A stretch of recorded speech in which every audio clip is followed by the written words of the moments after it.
Stopping the bad habit is a surface level solution to a deep rooted problem. And if you just cut up the top of the plant and the roots are still there, it's going to grow right back up.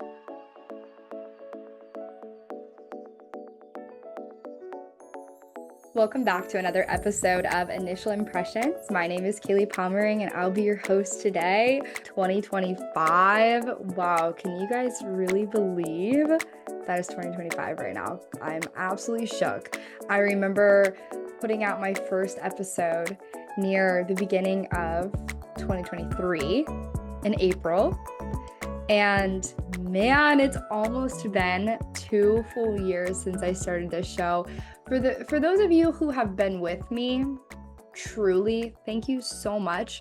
Thank you for being willing to open your mind to new perspectives, to allow me to challenge your beliefs a little bit and share my experiences. I promise I'm always challenging my own beliefs too.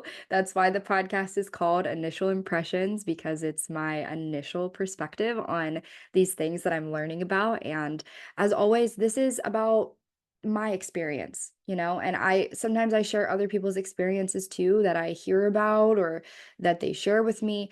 But at the end of the day, all of our experiences are going to be unique. But I'm sharing what has helped me heal and find peace and live more authentically and confidently and follow my life's purpose and passion. And this journey has been a wild ride, and it started way before this podcast, but it's a privilege and an honor that you guys tune in and are willing to hear me out and open your minds and think about things from a different perspective. And I'm excited for us to continue growing and evolving together and really just learning about the mysteries of the universe and learning about ways that we can be better people and better versions of ourselves. So, to kick 2025 off, we're just going to get right into it, okay? We're going to talk about breaking bad habits and the surprising reason that you're struggling to. So, when it comes to bad habits, they can come in a whole lot of different forms, okay? I'm tempted to list off bad habits, but I don't want you to feel like I'm judging you. So, if when I say bad habit, something comes to mind, maybe consider that for this show, okay? Because as always, I'm not trying to tell you how to live. I'm trying to help you help yourself. Come to terms, come to peace, live authentically, and show up as the version of you that you want to be. And that might look very different from the version of myself that I want to be. And absolutely nothing is wrong with that. And it is not my place to tell you that. So, as we're having this conversation, just whatever pops to your mind. If there's a bad habit, if you clicked on this video and you saw the title, you probably had one in mind. And if you didn't, then maybe this will be good preparation for if something comes up for you. So let's get into it. When it comes to a bad habit, I think what's important to acknowledge here is that that bad habit is meeting some kind of need for you, or you would have stopped already. So, what do I mean by that? If you're doing something that you know hurts you, I find it really odd that you would do that unless you gained in some way, even if it was extremely short-sighted. So, some kind of temporary relief. And even if it's barely any, even if it's mostly bad for you, does it give you a dopamine hit when you do it? Do you feel a little bit more safe and secure? Does it make you feel a little better about yourself? Does it make you feel a little more comfortable? Sometimes our bad habits, we do them because of this short, fleeting little thing that we get from it. Now, that wouldn't be the only reason we do it, or we likely would have already stopped because there's lots of other ways to get dopamine hits. There's lots of other ways to promote feelings of safety and security in your life. So, why the bad habit? Why the bad habit that makes us feel ashamed, that makes us feel judgmental towards ourselves or insecure in the long run when we look back on our behavior? How do you feel? I want you to put yourself in an observer position of your life for a second, an observer position of your feelings. I want you to reflect back on any bad habit that you feel like you might be perpetrating in your life right now. And I want you to imagine doing it. Imagine how you felt after you did it for that fleeting moment.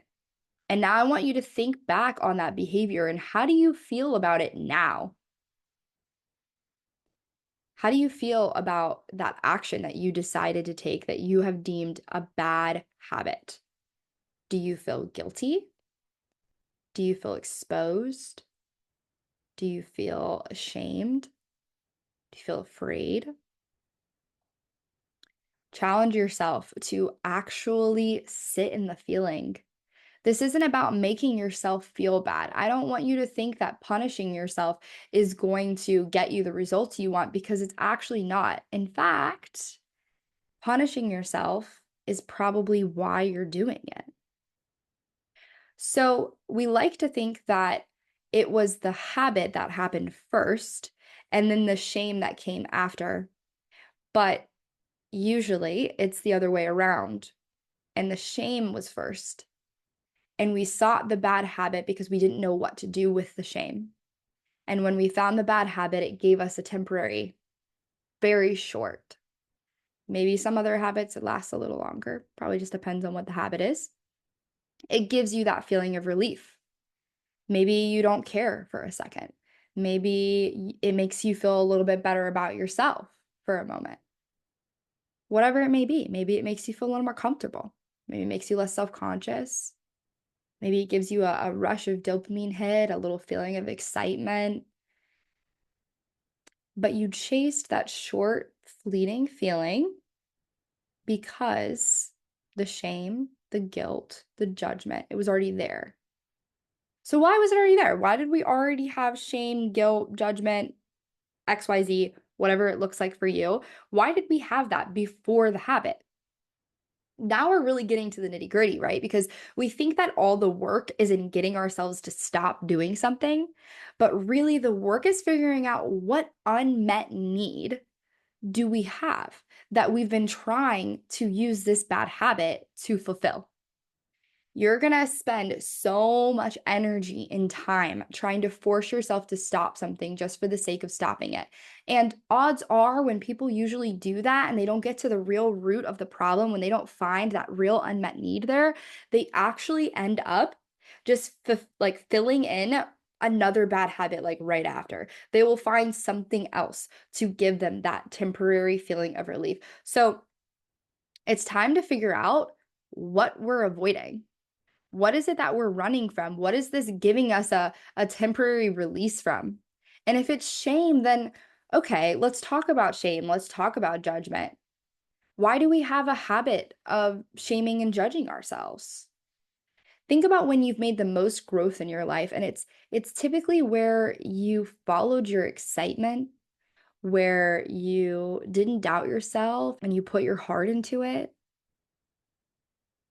So if growth isn't happening where shame and judgment is, then why would we associate our obsession with improving towards shaming and judging and guilting ourselves over anything? Perhaps it's just a mistake that you made that week that you overanalyzed. So it comes back to this, is it a addiction that you have to this bad habit, or is it an addiction you have to shaming yourself? And could you be open to potentially releasing the need to stop shaming yourself? Because the ironic thing is when you stop beating yourself up for that which you want to stop, it becomes a million times easier to stop. I'm going to say that again. When you stop beating yourself up and shaming yourself and judging yourself for this habit that you're wanting to break, when you can release the need to judge yourself, it is going to be 100 times easier to stop. Because the need that needed to be met is being met by your own approval. Okay, so let's talk about some reasons why you could have a habit of shaming yourself. Because maybe you're sitting here like, okay, but why would I do that? Why would I grow up with a habit of shaming myself? Okay, let's talk about the type of language that was used around you as a kid. Were you made to feel like you needed to always be better? Like it wasn't quite perfect enough, like you needed to just do a little more, you needed to give a little more, something about you wasn't quite right, just this constant perfectionist mentality. Were your faults pointed out a lot more than your strengths? Were people always overanalyzing your behavior? Did it make you self-conscious of yourself, or you're kind of always looking over your shoulder? Because the way that we communicate with ourselves is oftentimes a mimic of the way we were communicated to as a child. So if as a child we were taught shame to improve, if that's what was, pushed upon us, well, we see how far that got us because we're struggling with this bad habit, right? Shame to improve is not working very well. So maybe it's time to adopt a new theology. Maybe it's time to accept that we were raised to believe that the shame and the judgment and the guilt would make us better, but it actually doesn't. And we're actually not improving because of it. And what would grace look like? What would it look like to give yourself grace instead? What would it look like to give yourself compassion? There's a child in you that maybe isn't used to that. And if you really think about it, I know there's been times where I've thought about the things that I say to myself in my head, and I've thought, whose voice is that really? And I remember a couple years ago when I was doing this work and I started realizing, wow, this voice that's nitpicking the hell out of me is not even my voice. It was somebody in my life that I grew up with and someone who used to nitpick on me a lot. And I remember thinking like, it's her voice that I'm hearing in my head. So can you validate that part of you that was overly judged, overly shamed, overly critiqued? How would you talk to a child that made a mistake and needed some assistance or some guidance? Would you shame them into correct action, or would that look differently for you? What would that look like? How would you help a friend that makes a mistake? How would you comfort a friend? How would you encourage a friend? Encouragement is such a stronger, more powerful motivator than shame and judgment are. But we're so tempted to fall back on shame and judgment because a lot of us were raised to believe that that's what breeds results. Once again, we see how far that is getting us. And even if you're getting some external results, what about the internal ones? Maybe shame and judgment have been forcing you to take tons of action, and maybe you've been able to see a little bit of results in your physical reality from that. Maybe you've been able to be a little more successful, whatever it may be, but how's it making you feel? Is it improving your quality of life? What's the point of the external success if internally you're lacking?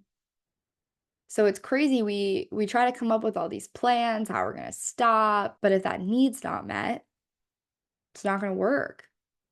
And that's why we get so frustrated with ourselves over and over and over again. We're trying to be different, trying to erase this part of us, but we're never giving our soul, our inner child, what it needs to move past this, to heal, to feel fulfilled, to feel safe, to feel secure in a healthy, genuine way, because your ego is tempting you to avoid with your bad habit. But stopping the bad habit is a surface level solution to a deep rooted problem. And if you just cut up the top of the plant and the roots are still there, it's going to grow right back up. So, how can you give yourself a little bit of grace? What would giving yourself grace look like? Maybe you say, it's okay that I haven't figured it out yet.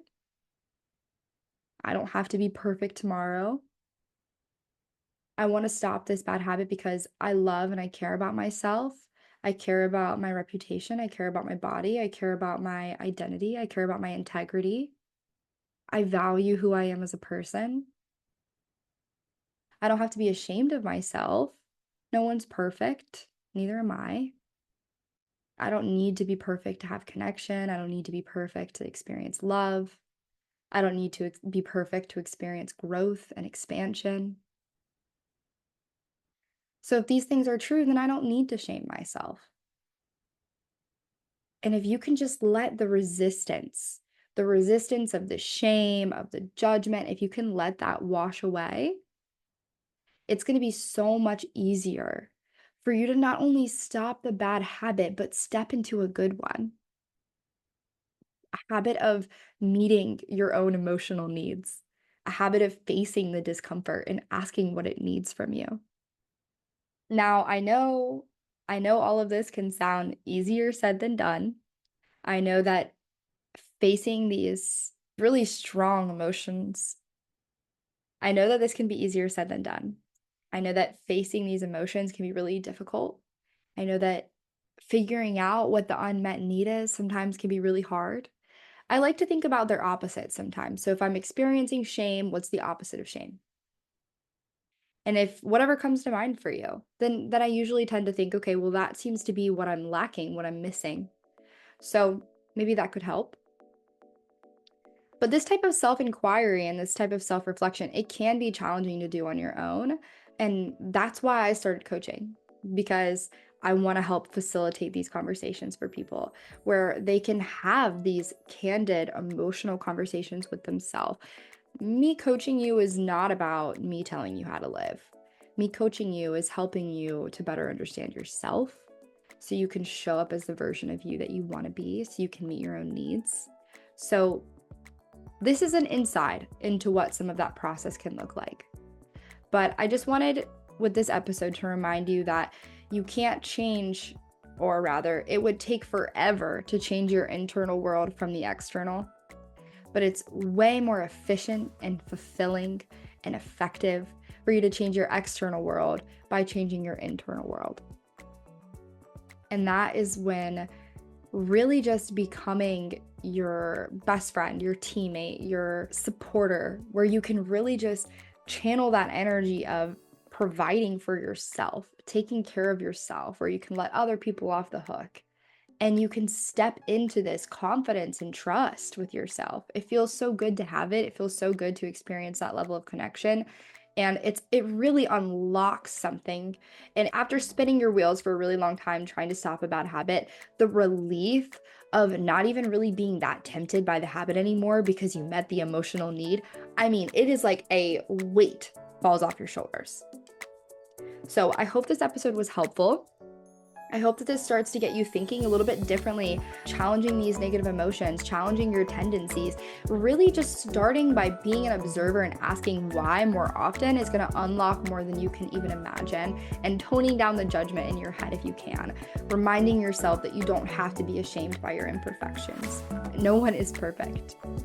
So I hope this was helpful. If it was, please leave a like, a comment, review, all the things. And if you think that there is someone that this could help, I would appreciate if you would send it to them. And as always, I hope that you are leaving more at peace than you came.